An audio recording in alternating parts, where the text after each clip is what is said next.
My name is Lazar. I'm the founder and one of the volunteers of the Márton Áron Museum, which is a small community museum opened or working in a village in Transylvania, Szent Dominik in Romanian, Csíkszent Domokos in Hungarian, and it's a museum dedicated to the memory of Bishop Márton Áron, who was one of the outstanding public figures of Transylvania's 20th century history.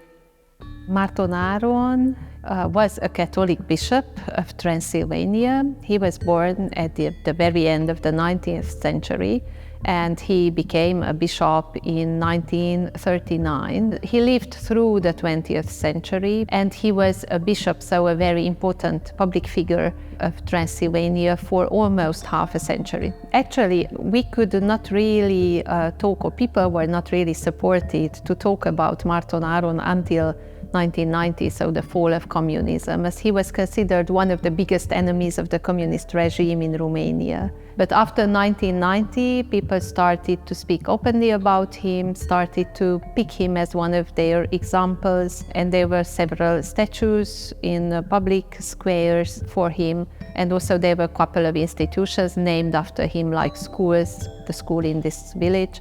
When we make an overview of his life, we actually make an overview of the history of the 20th century Transylvania. So we thought we could make this double mission, like try to bring his teaching about tolerance, about love to the people, about peace, and we could also teach people a bit about history.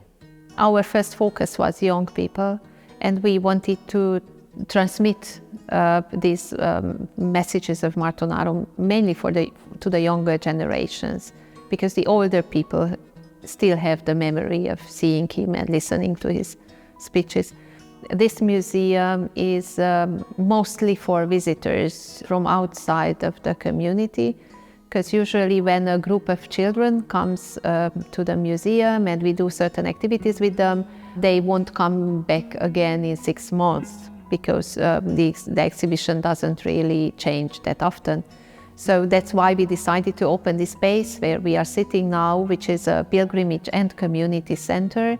And this one is exclusively dedicated to community programs, exhibitions, concerts, small concerts, after-school programs, after-school activities with children. We have like piano lesson or language courses in the afternoon here.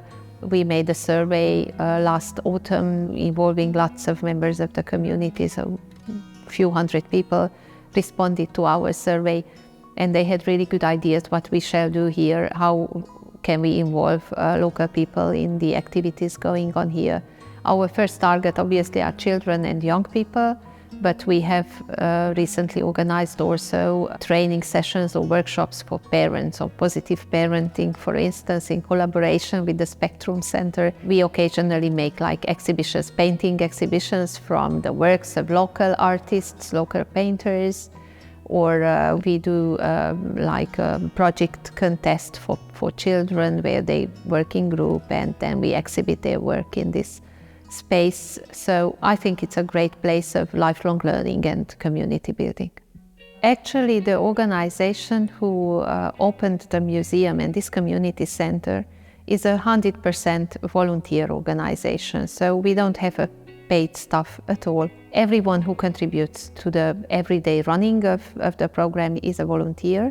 We occasionally invite paid staff for certain projects, like presenters or keynote speakers or similar.